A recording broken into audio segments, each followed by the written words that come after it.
In 2016, America was divided, not on policy or best approaches, but on basic facts about reality. If there was a fake news or conspiracy theory or quack medicine, the Russian internet research agency run by Oleg Deripaska boosted its likes and views with fake bot accounts.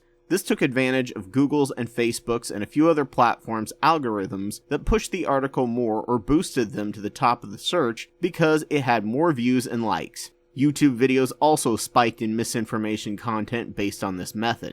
The goal of these sites is not to keep you better informed, but to keep you online longer, so you'll watch ads, and they can track your data better. So they cater to what they think you want to see based on your viewing history, and for how long you looked at the thing. Nazis were online from day one, working to make the internet a worse place, using several tactics of pretending to be a casual observer, passing on information that might interest a person, with no horse in the race, pirates who hack and disseminate their info from big accounts acting as free advertising and a media blitz, strawmen who would pretend to be the opposition and make the opposition look like idiots with bad arguments or rile up anger and split allies, and people swamping all communication with bad information so that no one could ever communicate with each other on basic facts. You can hear all about this in Robert Evans' audiobook, The War on Everyone. While Google and Facebook and the other platforms were privately owned, they weren't really set up to spread misinformation. Their job was to get as many people to join as possible and make it a friendly and inviting place. However, once they got peak saturation, they then went public, and instead of the users, the shareholders became what mattered. Right around the time the companies go public, you begin to see their algorithms start changing to be more addictive and care less about the quality of content, just do anything they can to keep you on longer.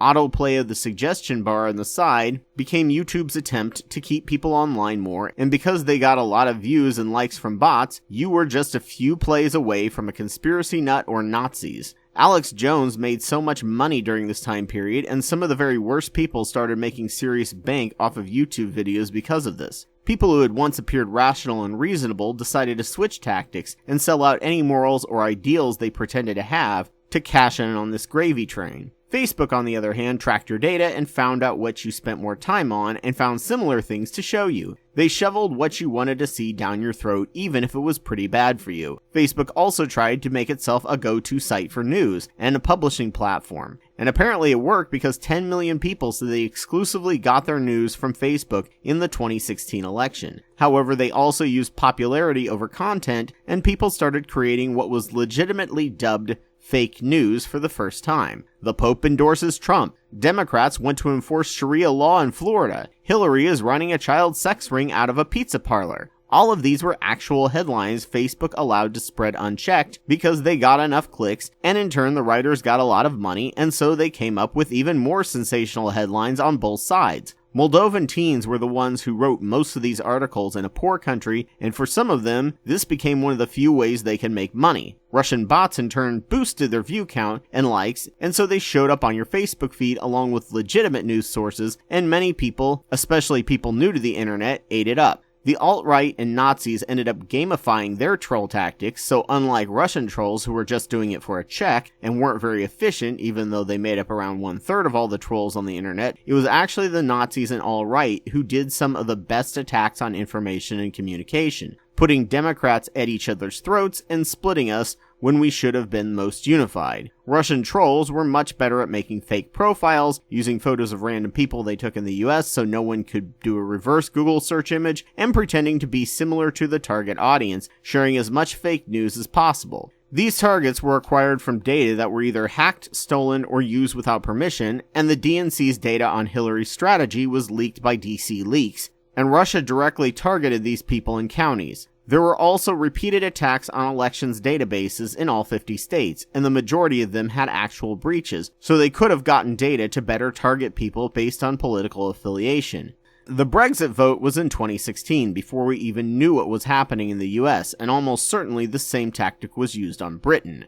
Now, it didn't help in the US thanks to Fox News and right-wing talk radio, and the attacks on science by Carbon and other industries, often using paid trolls to attack comment section as well, as it primed certain demographics to eat up what was fed unquestionably. but Facebook and Google hammered the nail in the coffin of truth in the US, giving us Trump and Brexit, along with the Rohingya genocide in Myanmar, President Duterte in the Philippines, Modi in India, and Bolsonaro in Brazil, all nationalists or straight up fascists, just because instead of making sure stuff that was shared was true, or it wasn't just based on views that it was shared, big tech giants just wanted to make a buck. Zuckerberg himself has been quoted saying on several occasions when an idea was suggested by an employee, "That would be great for humanity, but it's not great for us." Now we have nations of individuals not working on the best information but with legitimate disagreements on how to get something done, but on just basic facts of reality. On top of this, there is the issue of privacy and data use, and lastly, an antitrust problem. So misinformation, data security, and privacy and antitrust are what we need to judge the current candidates on. While the tech giants have reined themselves in a little bit for now, it's not even close to enough and the damage is already done. Trump's re-election chances are actually rather good, especially because of the Electoral College, as the swing states that matter were close in 2016 and could easily go the same way in 2020 with enough misinformation in those regions. However, we have an election coming up and we could get a president who could fix the problem. Even if Democrats win, if the problem isn't fixed, it's almost certain that in 4 to 8 years we could end up getting another Trump, possibly even worse, and maybe smarter, and we could be even more divided on basic facts. So let's look at what each of the top 8 candidates have said based on ranking in the polls and see which one of them is most likely to sign a bill into law that can fix this the most. Biden. Uncle Joe, of course, leads the pack. The older generation votes, young people don't. And the majority of the old generation in general has no idea how tech works, much less the problems in social media. Senator Orrin Hatch best represented most of Congress by demanding how Zuckerberg makes his money, to which Zuck had to explain, "We sell ads." Our Congress is literally like people of the Middle Ages trying to stop the plague, most of them with no idea what they're even dealing with, and some find the interference advantageous to getting elected and want to do absolutely nothing to stop it. Instead of the NSA tracking us in our own nation and badly using the data, they should be shifted to cybersecurity, as it's been estimated that America only spends around 1% of what it should on cyber defense. This is another reason why Russia has been able to influence us, and China can steal billions of dollars from the US in R&D data, and Pyongyang can make money on black market ransomware that they send back to North Korea. There is also a really good chance that our actual voter machines and data could be hacked, and voters purged from the voting based on party this time around, and our utilities grid hacked or shut off, making it dangerous. Add the Internet of Things and we're all sitting with our pants down and nothing is being done about it. Biden really doesn't have a plan at all. But that's true about most things about Biden. He said he liked the sound of Warren's plan and is getting advice directly from the tech companies on how to make himself more likable to young people and is being funded by tech giants. He agrees there's a problem, but he doesn't appear to know anything about what he's talking about. Most likely under Biden, Congress will hand him whatever, and so long as the tech companies mostly agree with it, he'll sign it. This will of course just make it harder for small companies to get in the game and probably won't make us any safer. On to Bernie. Bernie has said that he would send his Justice Department using existing antitrust laws to go after and break up the big companies if there's enough evidence that they're breaking antitrust laws, which they almost certainly are to some extent, and freezing all mergers so they would have more scrutiny. He also wants to tax the ads on social media and fund local PBS and NPR to give more money to local journalists, specifically local. He has also raised the idea of giving employees the option to buy the startup companies using shares before selling to a larger company like Alphabet, who is less an innovator and more a startup banking system that buys and uses startups that do the real innovation as they see fit. All three of these I think are great ideas. The second idea could reduce misinformation, the last idea could reduce data misuse as employees own companies and tend to be a little bit more ethical and civic-minded, while the first idea would take care of antitrust. Next comes Mayor Pete. His idea is a, quote, spectrum of regulation and approaches from taxing to regulation to antitrust enforcement based on the situation. What he'll actually do is vague as heck. Pete is both young and smart and could be one of the best to tackle this issue. However, Pete is pretty buddy-buddy with Zuckerberg and has received more than 50% of his money from big donors, including leaders of the tech world, and Zuck even handed him some of his people to help Pete in the campaign trail to be the very best at social media. Nothing like a conflict of interest. In all reality, he will most likely be just as good as Biden at fixing the problem. Not really, and may help make the problem worse for small companies trying to get into the game and compete. He does say he's for national data protection legislation and the right to be forgotten laws similar to Europe, so at least that's something. Next comes Warren. Her plan is to use antitrust laws on the books and break up the tech giants, and came out with a plan before Bernie called for it. She also wants to split up the functions of each tech site so there is more level competition. Amazon can only be a platform to sell, not sell their own items to give themselves a competitive advantage over the competition. Technically, that's antitrust problems. The platform can also not own the user data collected that must be run by a third-party company that is highly regulated with what you can do with it. Companies making over $25 billion would be treated as utilities and regulated as such, so the government could have stricter control over not what the content is, but the incentives and how well it cracks down on fake news. Zuckerberg has said point blank that a Warren administration would suck for them. Warren even ran a fake news headline buying ads from Facebook saying that Zuckerberg supports Trump. She went into further detail in the ad that said this is an example of how easy it is to maliciously spread fake news on Facebook just so that Zuck can make more money. In fact, Facebook's co-founder, Chris Hughes, completely agrees with Warren and endorses her idea, though it might be because he did most of the heavy lifting early on, and Zuck mostly took all the credit for and made most of the money from it. This plan, like Bernie's, would more clearly tackle all three problems, though integrating Bernie's plan to let startup employees buy their own companies would be a nice touch on top of her plan. Bloomberg. I literally can't find anything about his stance on this. As a mogul of the media empire, I can't see him taking this threat super seriously, plus he's in his 70s, so I don't really know how much he knows about this.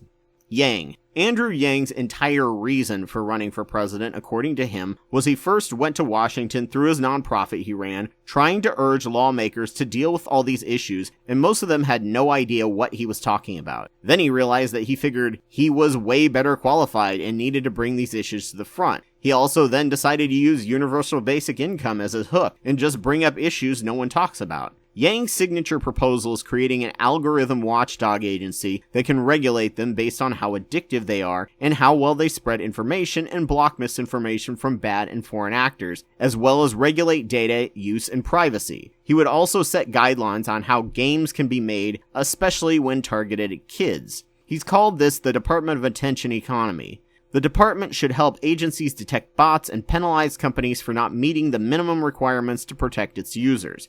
He's proposed a digital bill of rights, such as ideas like users own their own data. Yang is also in favor of taxing ads like Bernie as well. He is also seriously concerned about the fragmentation of news and the fact that no one can agree on facts. He believes that Warren's plan doesn't go nearly to the heart of the problem. I have a feeling it would suck even more under Yang than Warren. Anyone who's running if Yang doesn't win should seriously consider taking him on as a tech advisor. Klobachar.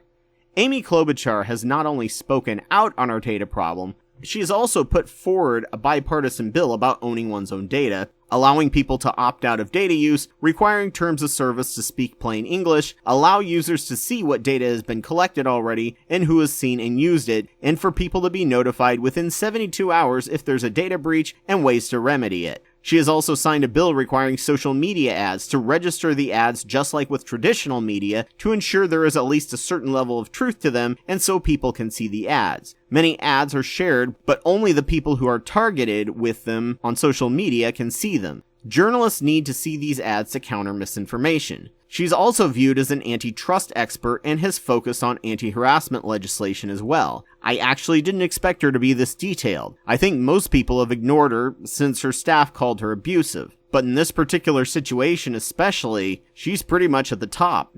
Steyer. I can't believe I have to talk about him, but hey, money will get you everything, just like with Bloomberg. Booker isn't even on stage in the next debate and is probably dropping out soon, which is why I'm not talking about him. Steyer is for breaking up monopolies, but has said little about tech specifically. He's more committal than Biden to Warren's idea, but just barely. He shows he knows little about the issue and doesn't have a complex grasp of the subject. I think he'd be better than Pete or Joe, but I don't think the others are a much better pick. So I'll rank the people most likely to ensure we never get another Trump again and fix our social media issues. 4 of them have great ideas, each focusing on different parts of the problem, but from a logical stance, and I'll rate them by my own understanding of tech. Here we go. I'd say Yang is the top candidate for this particular job, and I really hope if he doesn't win, he gets a cabinet position or gets to design and run his agency, like Warren got to design the Consumer Financial Protection Agency. Klobachar is a surprising second. She beats the other two because she's been actively pushing legislation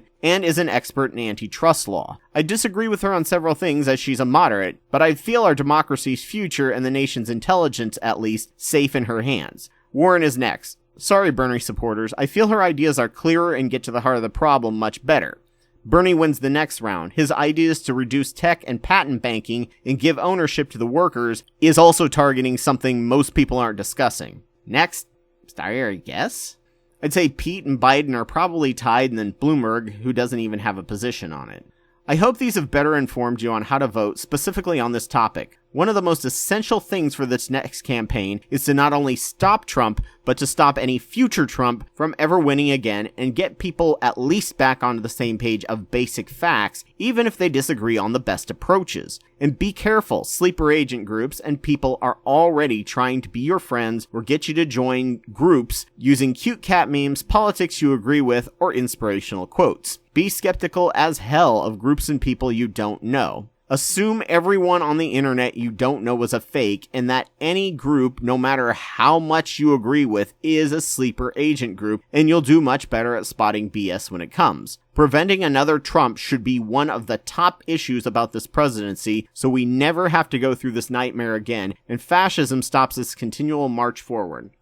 So thank you so much for joining me on my podcast. I'm sure there was nothing controversial about this, and everyone will happily get along in the comments section, which you can do on the YouTube version of this video, or my Facebook page, After School Democracy. Link in the show notes. Just a reminder that I'm Anubis 2814 on YouTube, and I have over 500 videos on different topics that I've made over the past 10 years. Please subscribe, and if your podcast site has the option, give me a like or review.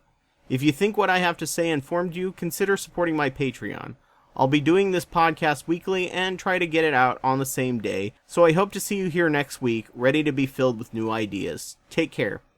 A big thank you goes out to Elias Garcia Guevara and Joe Taylor, who sponsor the show at $10 a month at the Wapawet level on Patreon. Please consider donating as well if you can, and thank you all for listening.